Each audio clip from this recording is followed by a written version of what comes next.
Good morning and good afternoon and good evening, everybody, and from all over the world. And I hope you had a wonderful week in the past. And so today is our great pleasure to have Professor Dan Michaels from Technion to give us a talk about flame stabilization and combustion modes in scramjet. So Dan is currently an assistant professor in the Faculty of Aerospace Engineering at Technion. His research focuses on combustion and propulsion with fundamental and applied research related to gas turbines, ramjets, scramjets, and rockets.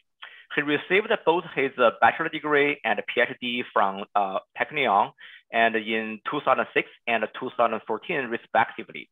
So after graduation, he joined MIT as a postdoc research fellow, and then in 2016, he returned to Technion as a faculty there.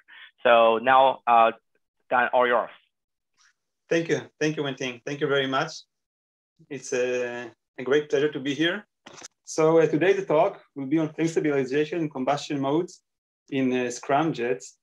And so 5 years ago, since I joined Technion, I started to work a lot on this topic. And I want just to give you a brief view from also other topics I've been working on. Some project on non-premixed gas turbines, solar panels. We have 2 projects in our lab for demonstration of liquid fuel and solid fuel ramjets, and also some fun, interesting projects on detonation and cell size measurements, DDT, etc. But most of my efforts were directed toward the scramjets because it's a very exciting time to join this field, because it's a lot of, I would say, interest and in this phenomena, which includes a lot of complicated coupling between many aspects of combustion and compressible flow. And before I started talking, I want to thank my research group and funders. I was lucky to have many good students over the last 5 years, and also to get some opportunity to do research from the funding agencies, ISF, GIF, BSF, and other foundations. Also, I want to acknowledge the students who worked on this project. You see their faces here. So since it's a Zoom meeting and maybe they can join us, maybe not here. So it's good that you can see their faces. So let's go let's start talking about some interesting stuff. So I'll give just a brief view on how I perceive the challenges in high-speed air-breathing propulsion. So you can see on the right here some kind of all the images of the specific impulse from different air-breathing concepts. Over the years, the specific impulse that was obtained in gas turbine, jet engine, was increased maybe twice-fold compared to this figure from the early 90s.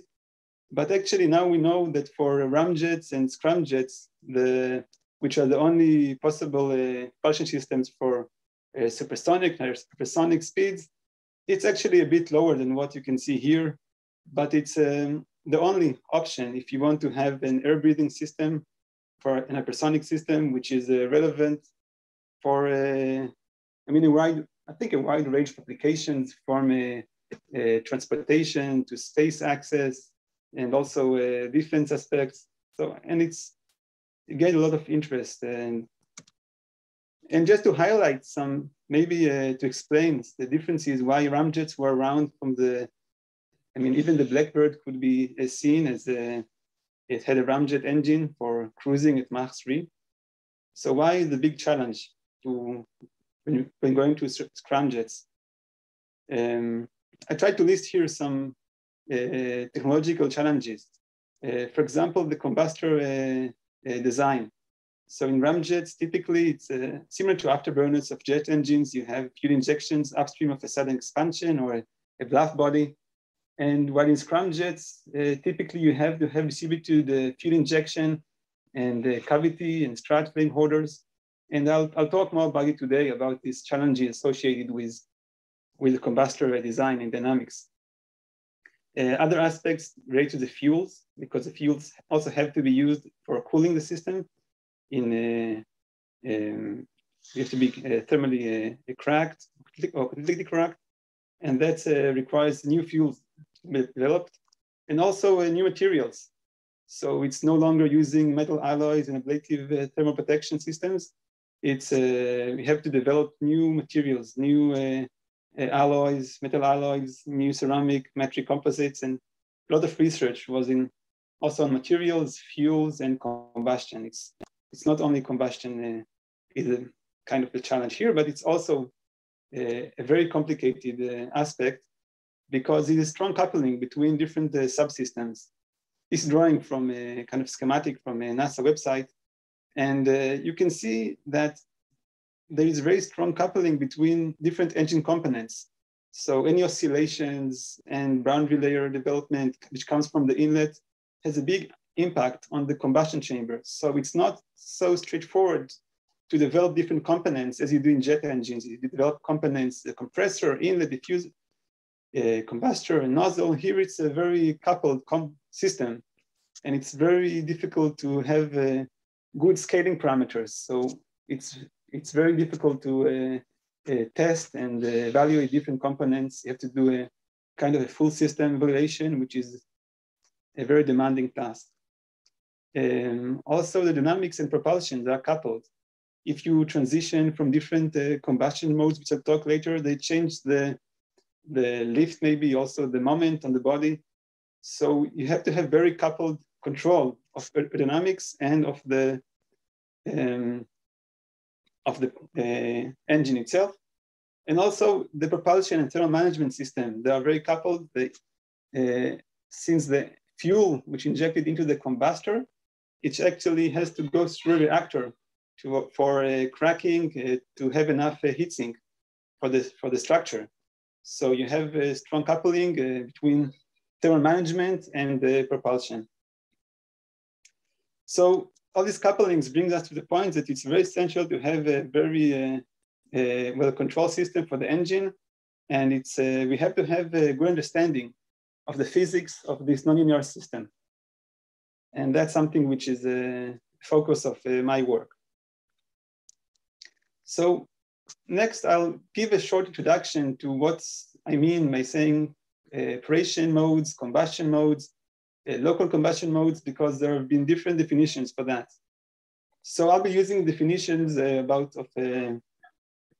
from Beccarella et al. They published a very interesting paper on the dual mode scramjet operation modes. So a scramjet operation is meaning that the flow inside the entire combustor is supersonic, as you see in the top left. Then we have a dual mode combustion where we have both subsonic, supersonic combustion, and at some point downstream of the fuel injector and the flame holding region, we have a thermal throat and thermal choking.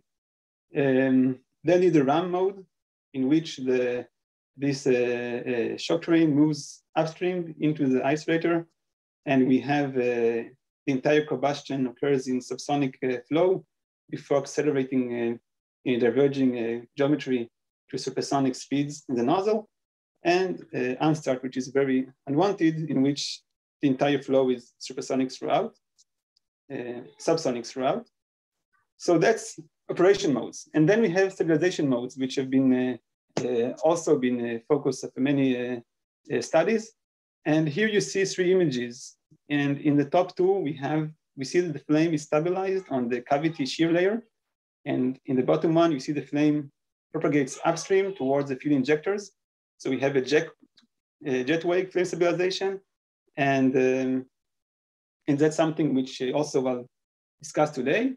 And another thing is local combustion mode. So meaning if you have diffusion, premixed flames, supersonic, subsonic combustion,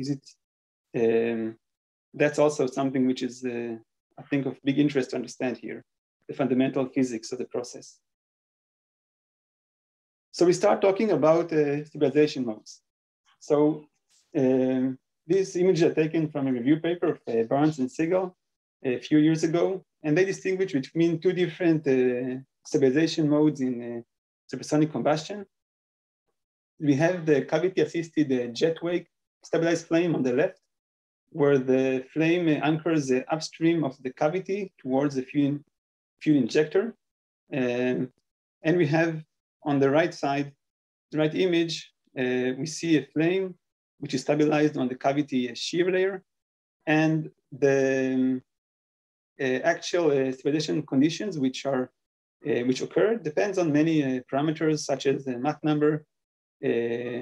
Well, as the flow velocity is higher, so we have less residence time for the mixture to ignite in the jet wake, and we have more likely to have a cavity stabilized flame. Their temperature, back pressure, meaning also impacts the boundary layer thickness in the incoming flow, injection pressure, which has also effect on the separated flow regions before and downstream of the injector, and also fuel type. Fuels with a short ignition delay time will more likely stabilize in the jet wake. There have also been, as I mentioned, many studies on this aspect, and you see here some nice images showing on the left flames stabilized on the top. You see a jet wake stabilized flame. On the bottom, you see a cavity stabilized flame, and they were obtained in relatively moderate stagnation temperatures between 12 and 1400 Kelvin, if I remember correctly, and but with also a very reactive fuels with short ignition delay time, mainly hydrogen, and also in RAM mode. So the flow was actually subsonic at the combustor inlet. Then on the right, you see also results from in the scramjet or the dual mode scramjet case. With hydrogen, you see the difference mostly in the top and the bottom, distinctively between the two main stabilization modes. And so now, as we define different stabilization modes, I want to show you some to explain the setup in which we made the experiments. So we have a setup which we finished building a few years ago, maybe 2 years ago. And we've done quite a lot of experiments on combustion dynamics, flame stabilization, mode transition, blowoff limits, and mixing enhancement. It's always nice to see some videos if they run on the Zoom. So that's some videos from our scramjet operation. And that's some high-speed Shadowgraph imaging. You see the kind of structuring oscillating as the combustion also oscillates in the injector and so on. So these are some more images, and as I explained on our setup. So we're using a high pressure combustion of the air, oxygen, hydrogen to simulate air at high enthalpy, simulating flight Mach number of 5 to 5.5. You have the numbers on the right. The range of stagnation pressures and temperatures. And we're using different fuels. Most of the work I showed today is using ethylene, but also some ethylene methane mixtures. And we've been moving towards also looking at vaporized liquid fuels. And we've been using a high-speed shadowgraph, chemiluminescence, and water pressure introducers. Hopefully in the future, more advanced measurement methods. So some nice videos of the experiment, and then I'll focus your attention on something of interest to me. Oh, sorry. So you see here experiments in which we have we vary the fuel distribution during the experiment until we have for maybe between 4 and 6 seconds of our stable operating conditions. We always slightly vary the fuel during the ignition process. But here, if you look at the area of the cavity leading edge of the cavity, you'll see here the flame tip moves between outside the cavity and inside the cavity. And that's something which is basically it moves between a cavity stabilized flame and a jet wake cystic cavity stabilized flame, and I'll elaborate more on those differences soon. So the studies we conducted on flame stabilization modes and how the fuel distribution impacts those. So you see here on the kind of a schematic of our system, we have been using different fuel injection locations. The ones I'll discuss today, we have one injector just inside the cavity, just immediately downstream of the sudden expansion of the cavity. We found this one to have, you can operate in much higher flow rates and have flame stabilization over a much wider fuel flow range, which will be of interest in this work. I'll elaborate it a bit later. And we have an upstream injector. This is a very typical cavity and scramjet combustor setup. And I think very canonical, I would say, because of many of studies with this kind of geometry. And we wanted to look at how varying the mass flow rate and momentum from the cavity, if we can have an effect on the flame stabilization. As I showed in the previous video, we saw that in initial studies, and we wanted to investigate more thoroughly this relation between the fuel distribution and flame stabilization modes. So we kept the condition constants, the air conditions, the inflow conditions, and it's Mach number of 2.2 at the inlet of the combustor. Stagnation pressure of about 12.5 atmospheres, and stagnation pressure temperature about 1500 to 1600 Kelvin. So these are some Shadowgraph results, very typical. Without fuel injection, we see these oblique shock waves. We see this, the cavity, the shear layer over the cavity. And when we inject the fuel and also ignite the mixture, we can clearly see here the bow shock wave that is created with the fuel injection. Actually, this weak shock wave is caused by this small imperfection in the design, which we have a small step there at the injection location.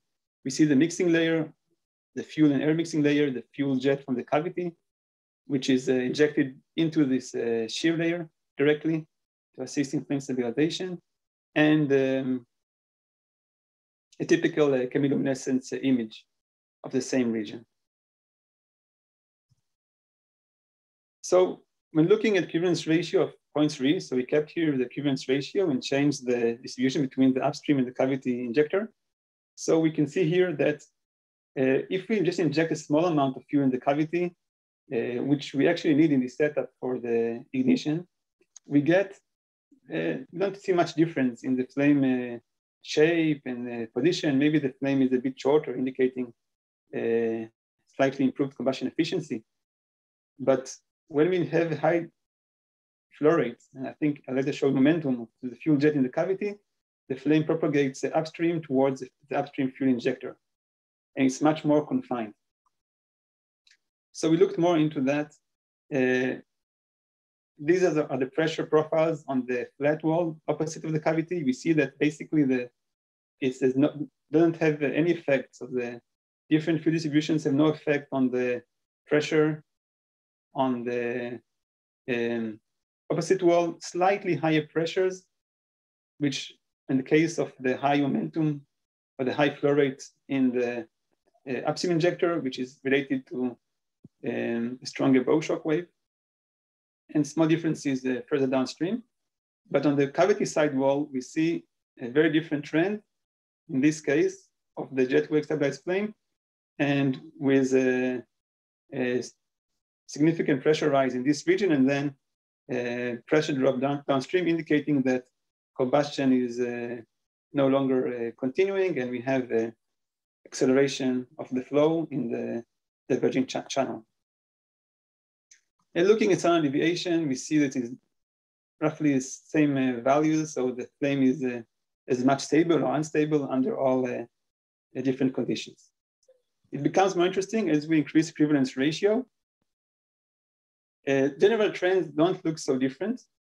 We see again that injecting a small amount of fuel into the cavity does not have much effect, or it has some effect, but it's not as pronounced when we inject a large or high momentum jet from the cavity floor.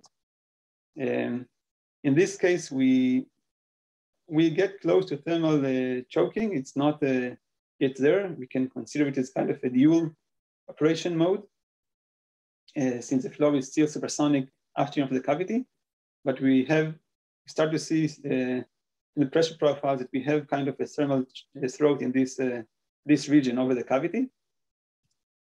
But also the combustion is quite unsteady. We have quite a strong standard deviation of the signal. So it's you can see it also here from the uncertainty. It's the standard deviation in the pressure data, and that's is because we have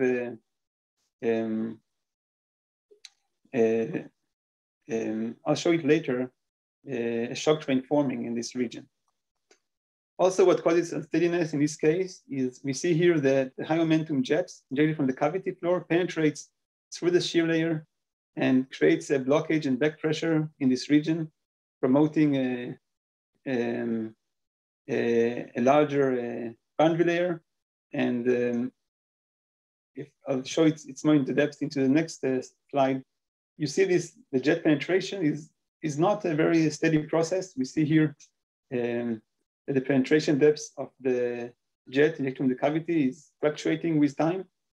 But this back pressure caused by the high jet momentum enables this flame to flash back or to propagate downstream, upstream, and ignite the fuel jet wake. I'll show you today much more analysis on that when we look at using LES simulations on these conditions to get better understanding on what we see here. But what we can say from this experimental study is that the flame stabilization modes can be modified using this high momentum fuel injection into the cavity. And we can transition the flame stabilization mode from a cavity stabilized to jet wake stabilized, and that also improves efficiency, combustion efficiency, but more so we can control thermal choking and possibly transition from different operation modes. For example, from a scramjet to a dual mode combustion, or from dual mode to RAM operation mode. So that's can be interesting, and considering the fact that we want to have effective ways to control the combustor, so we think it's an interesting approach and kind of a simple approach to implement. So the next study was, okay, let's look if we can actually control the operation mode transition, meaning from transitioning from a scramjet operation to dual mode operation. And for that, we wanted to look at lower stagnation enthalpy, or I would say a lower Mach number. So we looked at a equivalence ratio of 0.3 at a lower stagnation temperature. These experiments were quite long. We had what we called the system. So we had 8 seconds of experiments, and we took the data only from the last 4 seconds until we saw that the results are stationary. And what we see here, we have here 3 different characteristics flames. We see here at with only upstream injection, the flame is only confined to the cavity. We essentially don't have any very weak flame in the boundary layer downstream. If we have a high momentum jet coming from the cavity, we have what can be called a dual mode combustion. We have very intense combustion in the downstream region. So this fuel distribution creates a more favorable mixing to enable that. But what's I think most interesting in this study is when we have kind of intermediate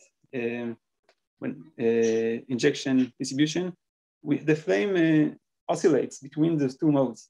So we have what can be seen as a low frequency oscillation between the 2 operation modes, between this high intensity or this scramjet operation mode and this high intensity combustion is a dual mode operation. And in different cases, the flame is still stabilized on the cavity shear layer, but we see here very, I think it's very interesting to look at this condition where the flame fluctuates between the 2 modes, because you understand better this mode transition. So some more on that. We see here the pressure profiles along the combustor. So in the high intensity operation modes, or as we increase the fuel flow rate, as you see with the colors here, each line is with a higher and higher a fraction of the fuel injected into the cavity. We see transition from a scram operation mode to a dual mode operation mode. These profiles are quite similar to what has been reported previously by Ganani and co-authors and Baccarella and co-authors. And they studied a lot the formation of a pseudo shock wave, which is formed in this region as the flame becomes thermally choked.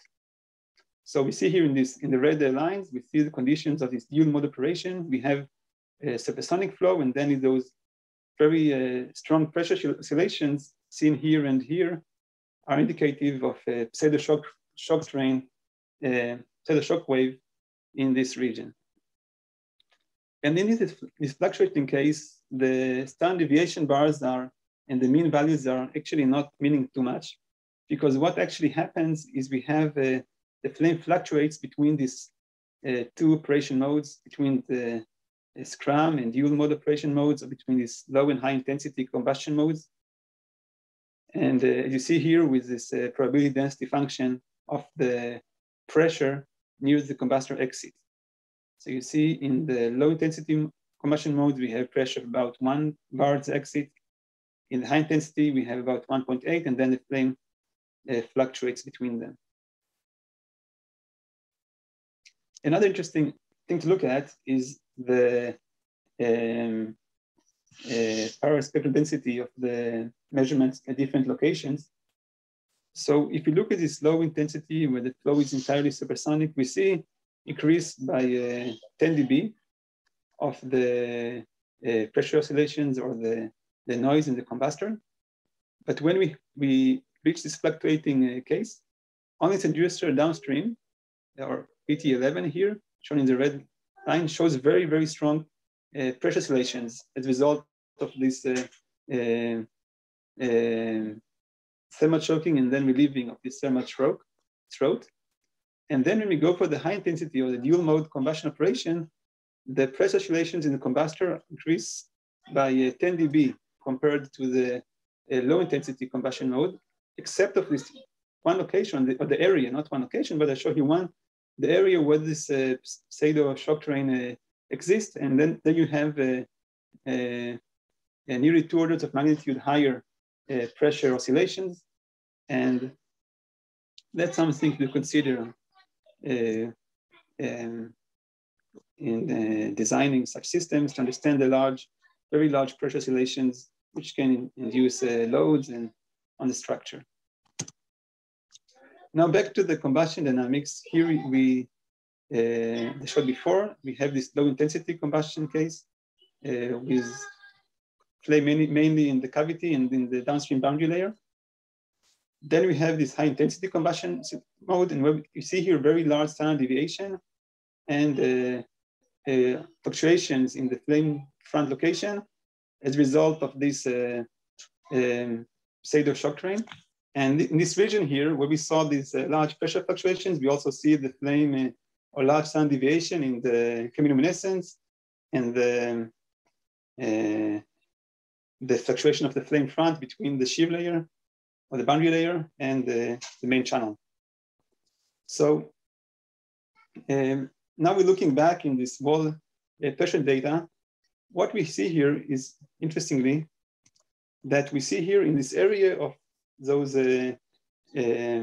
oscillations, the pressure oscillations, we see a very distinctive frequency.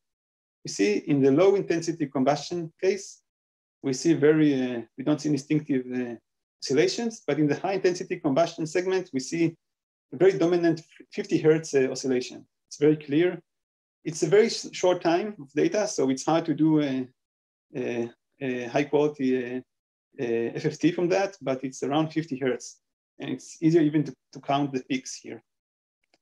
Then by looking at the high speed chemiluminescence data, we see also that we have a less dominant, also a 50 Hertz frequency in both the low and high intensity combustion modes.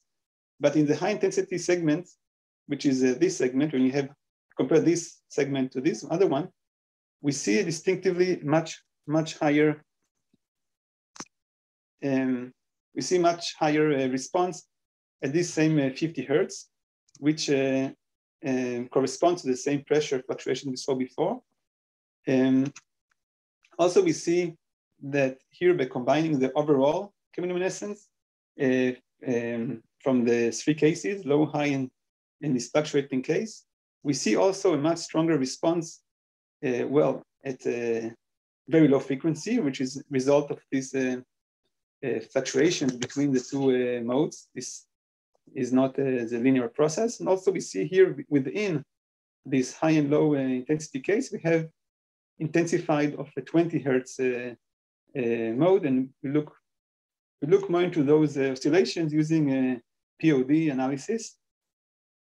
So in the less interesting case of the low intensity or the scramjet operation, which we have here, we see relatively low oscillations, mainly in the cavity. We see some low frequency modes, but also between 100 and 500 hertz and so on.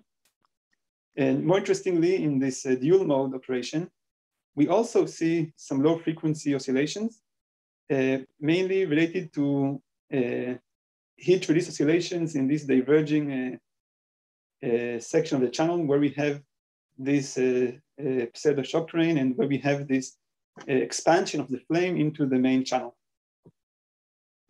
And then in this fluctuating case, we see also that we have the largest fluctuations in the flame occur in this area where the flame oscillates between the boundary layer and into the main channel.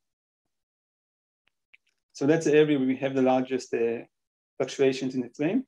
And we did a DMD, use a DMD method to analyze those two modes, this 18 hertz and 51 hertz mode.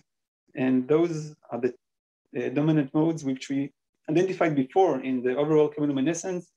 And also, those are the modes of at which the flame oscillates as a response to this pseudo shock train oscillations. And interestingly, with the pressure data, we could not see these 20 or 18 hertz oscillations, but we could see mainly dominantly the 50 hertz oscillations. Again, it's a nonlinear system, and we have to take it into consideration when analyzing the data. But that's something that we could see clearly. So to summarize this part of the study, we looked at operation mode transition. And in this work, we kept the equivalence ratio constant at 0.3 and directed up to 30%, 29% of the fuel into the cavity. And we saw that the flame transitions from the low and high intensity combustion modes, which appeared to be resulted from thermal choking in the divergent section of the cavity of the combustor. So we have operation mode transition. And basically what we try to achieve here is that using this high momentum jet in the cavity to obtain this mode transition at relatively low enthalpy, stagnation enthalpy, and also without using hydrogen. Another interesting outcome is that we have this intermediate fuel distribution condition, which is gives us a condition where we have this quasi-steady transition between those two operation modes, which is quite interesting to study these dynamics. We see here this nonlinear dynamics at the flame fluctuate between two operation modes, and we see within each operation mode, we see different combustion and flow interaction in each one of those modes. So from the chemiluminescence data, the CH chemiluminescence, we observed dominant 50 hertz combustion oscillation in all fuel injection distributions. So it's not only in the high intensity, also in this supersonic combustion case. And but during this transition case, we also saw intensification of this 50 hertz, and also we saw a 20 hertz oscillation. So very low frequencies, which is actually quite disturbing if you consider coupling with other with control of other aspects of the vehicle. And again, we saw this 50 Hertz also dominant in the pressure data, which integrated the coupling of the pseudo-normal shock train and the combustion zone.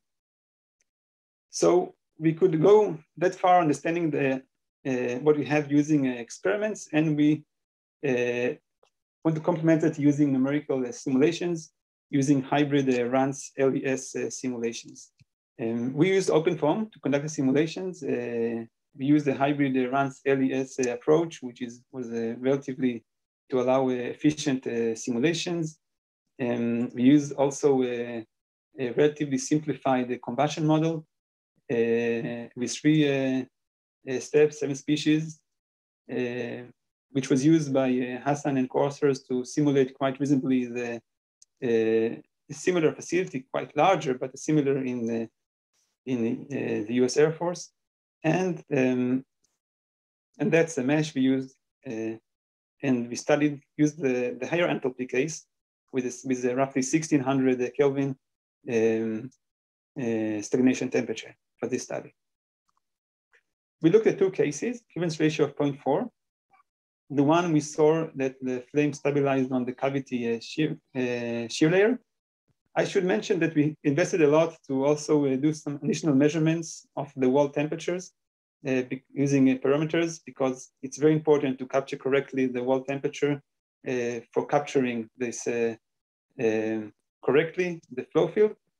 I must say that you don't have to have very accurate, so we did a lot of sensitivity analysis. We can see in the paper we had on that to capture the correct stabilization modes. But if you have completely wrong assumptions, if you use adiabatic wall boundary conditions, or you use either thermal cold walls, you'll get very wrong predictions.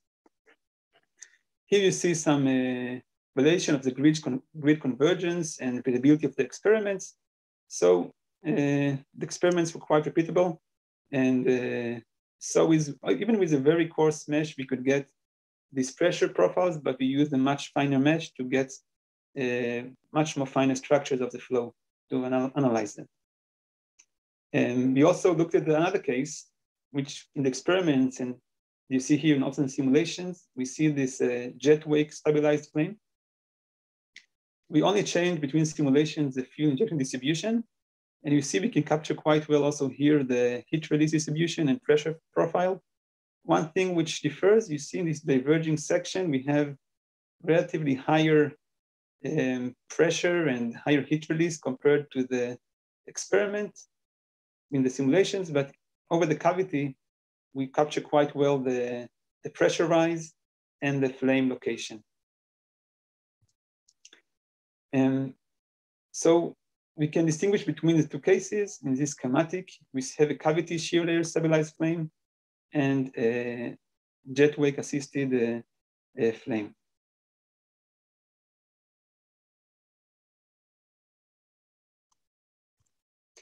Then we can look more into depth on the flow field. We have now validated our models. We have reasonable results. So now we can get much more insight on what's occurring in these flows.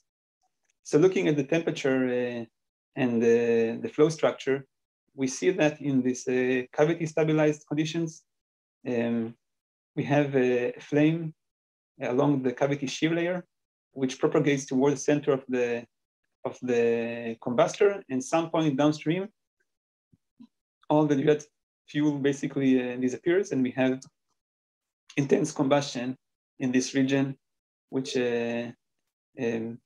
much further downstream. And on contrary, you can see that when you have this high jet momentum in the cavity, you see those vortices that entrain fuel and combustion products and bring them further upstream towards the injector.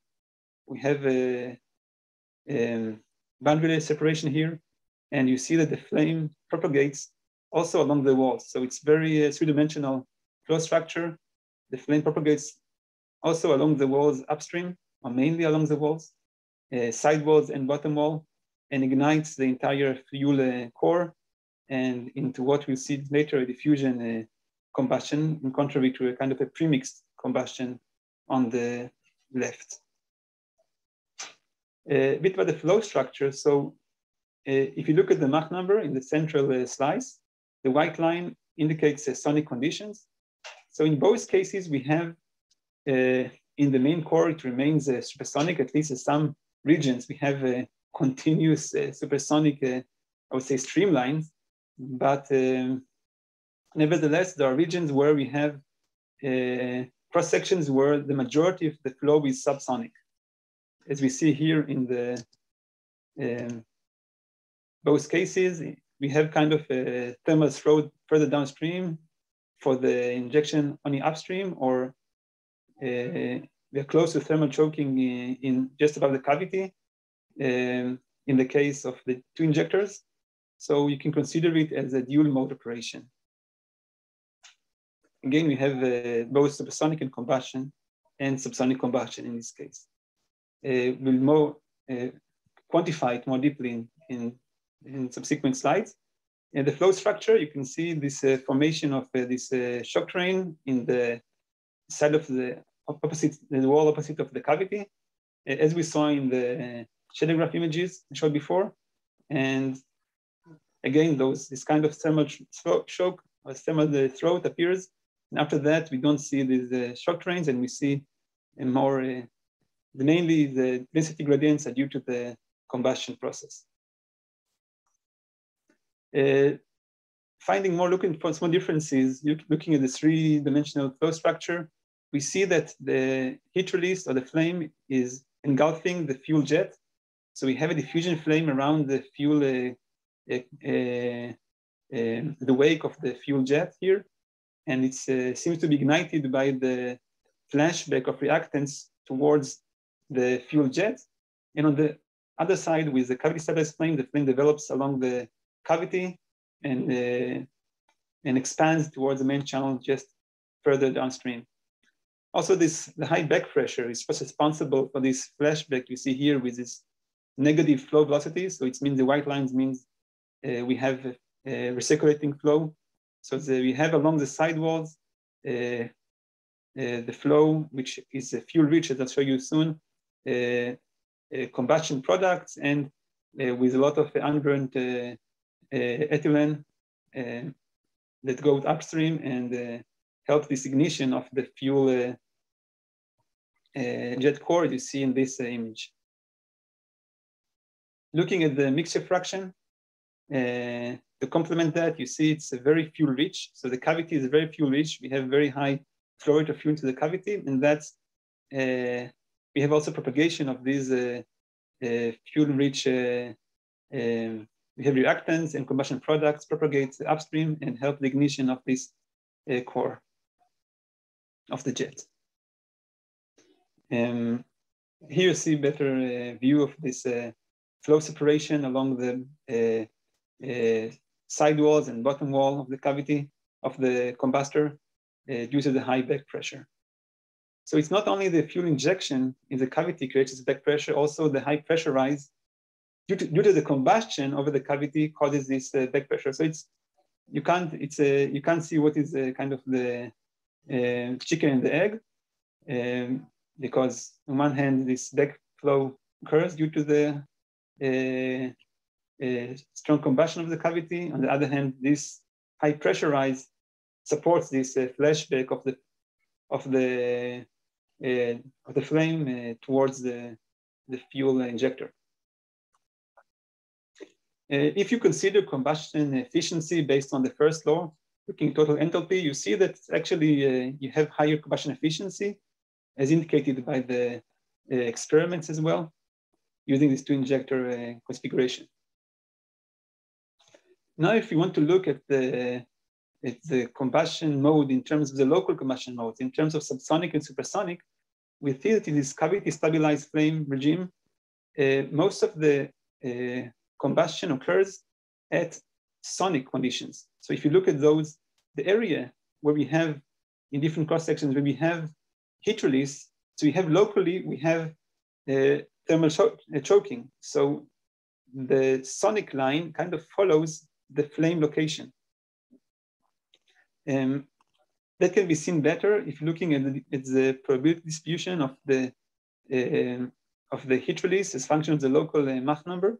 So most of the heat release occurs around Mach number of 1. So in the cavity, we have subsonic regions, obviously there's some supersonic, but most of the combustion occurs along this roughly sonic condition, and most of the combustion actually occurs at a supersonic, locally supersonic flow. As a consequence also, I mean, it causes this thermal choking to occur. This is kind of a, it's not instantaneous aspect, it's a kind of a progress along a fluid particle. As it goes downstream, if it has sufficient heat release, the Mach number will tend towards 1. In the dual injection case, we see also, it's hard to see from the center slice, but if you look at those cross sections, you see this Mach line. It coincides quite nicely with the area of peak heat release. So where we have strong heat release, if it's due to premix or diffusion combustion, we have locally thermal choking. And you see here that over the cavity, most of the flow becomes subsonic along the separated boundary layers, which occurs due to the high back pressure and the and this region here in the cavity. And we don't have actually much heat release in the cavity itself. Most of the heat release occurs around the fuel jet. But interestingly, we see that in the dual injection case where we have, again, the combustion is not confined so much toward this, we have more heat release in Mach number of 1, but it's more distributed if you look at this distribution of heat release versus the Mach number. But still the majority of the heat release occurs in supersonic flow. And as I mentioned before, in these regions, the flow, if it's supersonic, in this region, locally, Mach number will decrease towards 1, and then it will tend towards the sonic conditions. And opposite as well, if it's subsonic, heat release will accelerate locally the flow towards the sonic conditions. Then if we look at we use the flame indication and using the local gradients of species, we can define if it's locally premixed or diffusion flame. If the flame index is negative, we have locally a diffusion flame, and if it's positive, we have a premixed flame.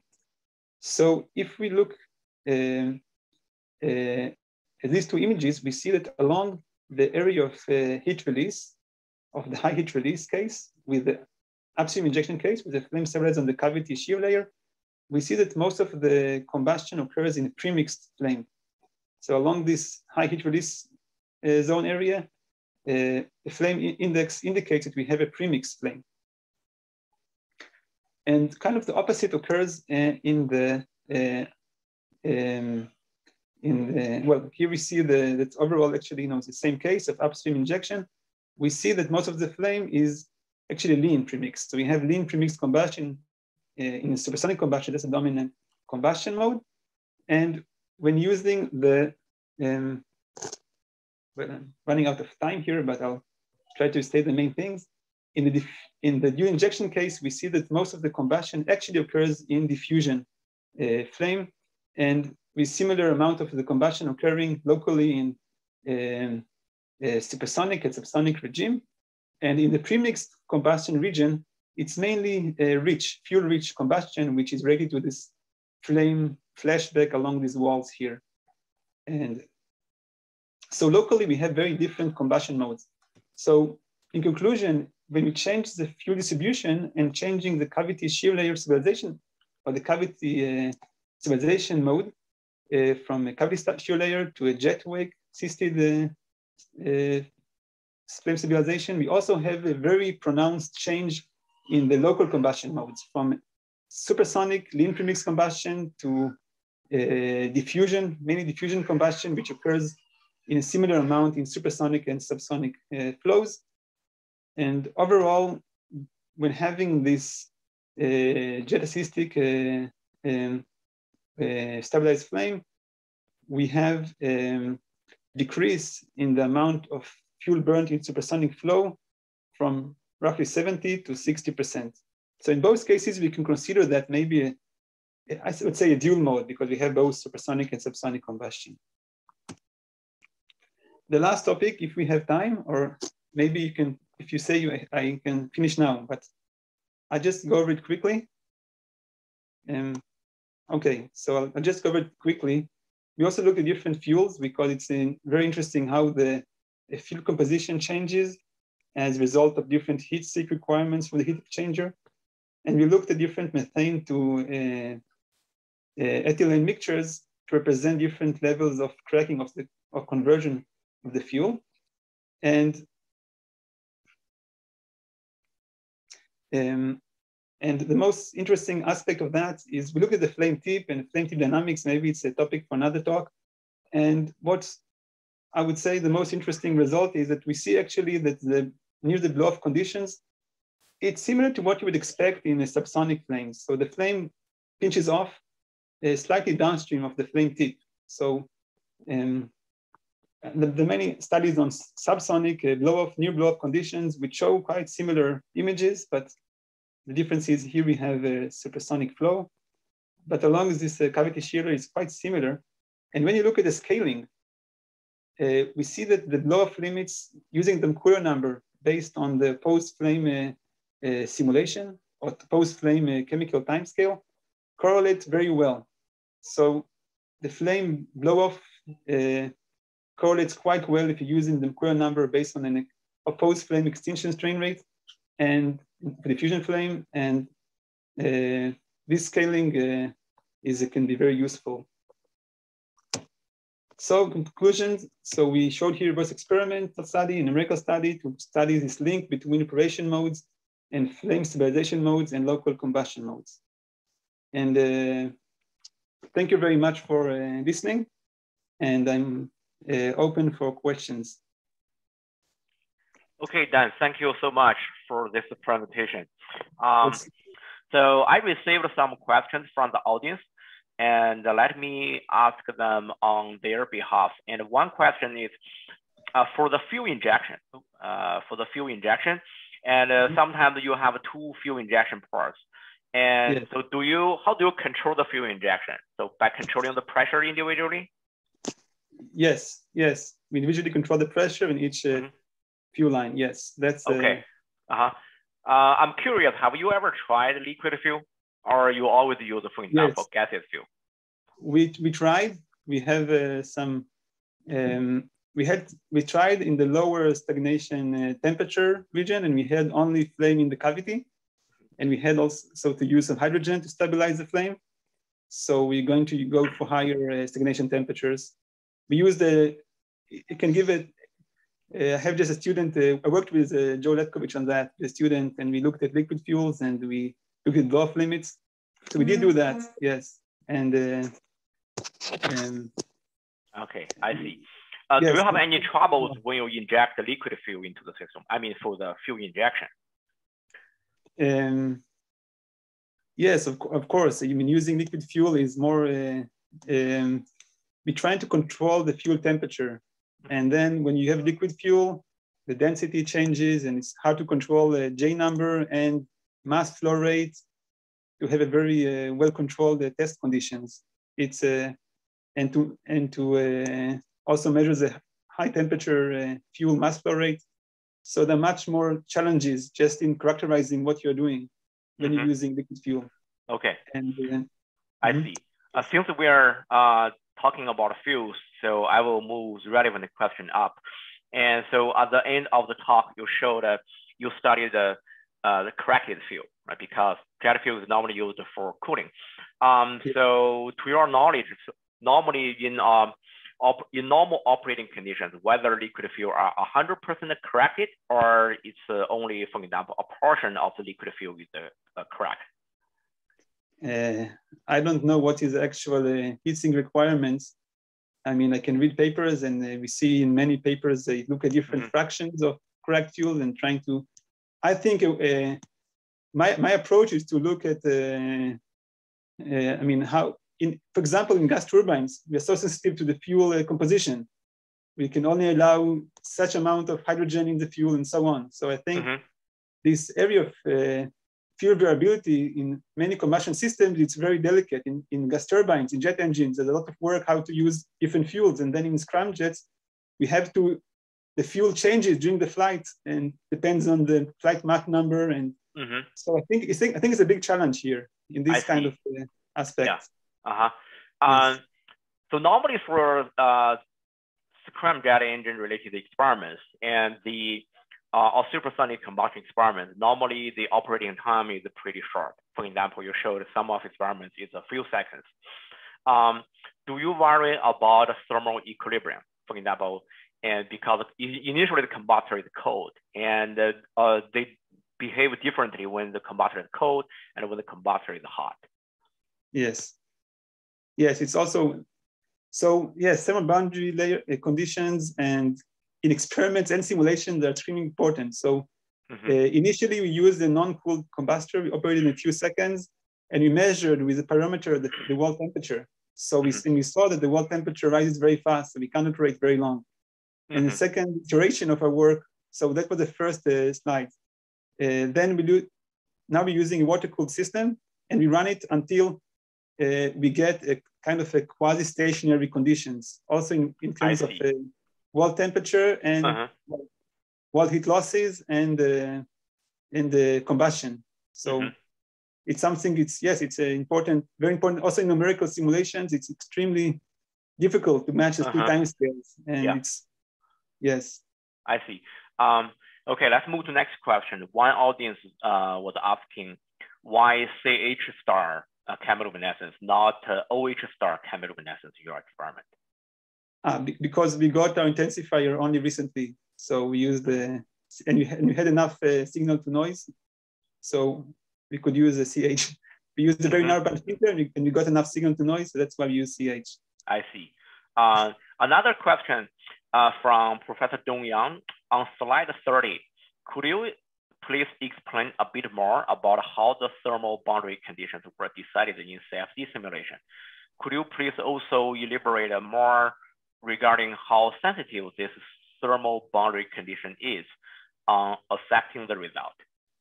Yes, so we actually in this paper on this work, we did a lot of analysis on the thermal boundary condition. That's a paper in Combustion and Flame now published recently by the first author is Nonggang Cao. So we did a lot of simulations with different wall boundary conditions, and we also did some measurements with parameter at different locations. And as you can see there, as long as the boundary conditions are reasonable, okay, not, I mean, as I mentioned, if you need to have the right wall temperatures within a few hundred Kelvin. Otherwise, if you have excessively low heat losses, so you tend to have more pronounced, I mean, you can have thermal choking and other things. And if the heat losses are too high, so you basically won't have a flame here. Cavity will be too cold. So it's very important. And we had to do a lot of, I'd say, sensitivity analysis with the simulations and measurements. But it was a big challenge, yes. I hope I answered the question. Okay. Yeah, thank you very much. So the next question is from Junxia. And why combustion mainly occurred around Mach 1? Is this related to the combustion model you are using? No, it's related to, basically it's like Rayleigh flow. So if you have a flow in channel with heat addition, it will tend towards Mach number of 1. So if you look along a parcel of fluid and it goes in the combustor and you have heat release, it will tend towards Mach number of 1. And that's very interesting that the combustion, the flame kind of tends towards, well, the combustion region. It's not you have some flame in supersonic, some subsonic, but it's kind of local thermal choke. So I see. The last question I have at this moment. Can you please talk a bit more about the generation of high enthalpy environment with air, hydrogen, oxygen, and share a reference where you have described the same? So it's basically in the air heater we use in this study. It was described somewhat in the paper, but it's basically hydrogen air. So we supplement oxygen to the air, and then burn with it hydrogen. So it's basically a diffusion kind of combustor, diffusion flame with, and we design the flow rates so we have the right mole fraction of oxygen's exit and the right temperature as we aim at. So it's basically that. All right, thank you very much. So that's all the question I have. And one comment from Professor Dongyang is, I can see that quantifying the thermal boundary condition is important, but also very challenging. Thank you very much. Yes, I agree. I mean, the correct way to go is to use conjugate heat transfer models, and also then it's very challenging, I think. Mm-hmm. That's a big aspect.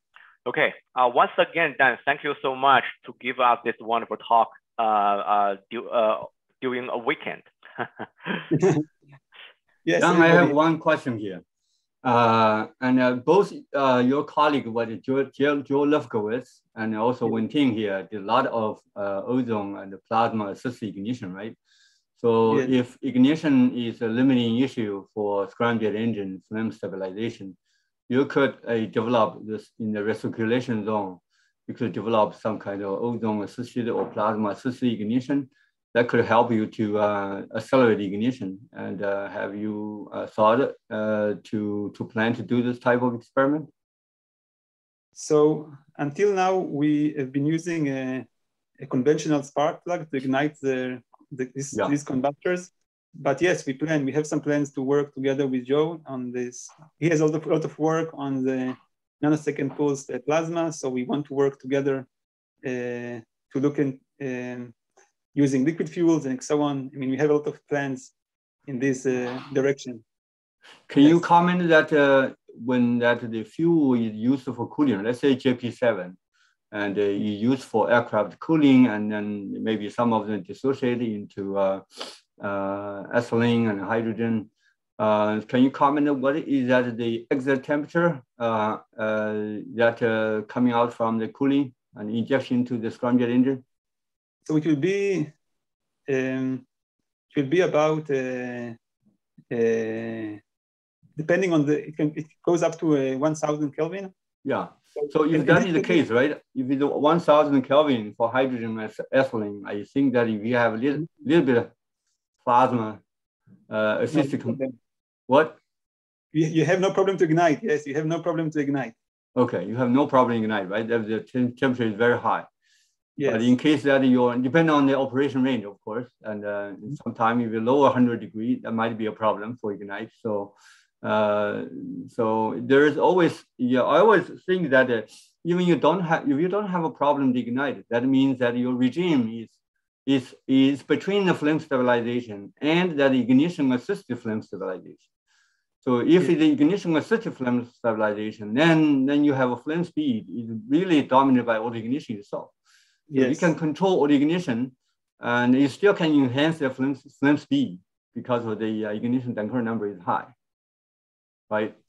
Yes, it's interesting. Yes, and I think it's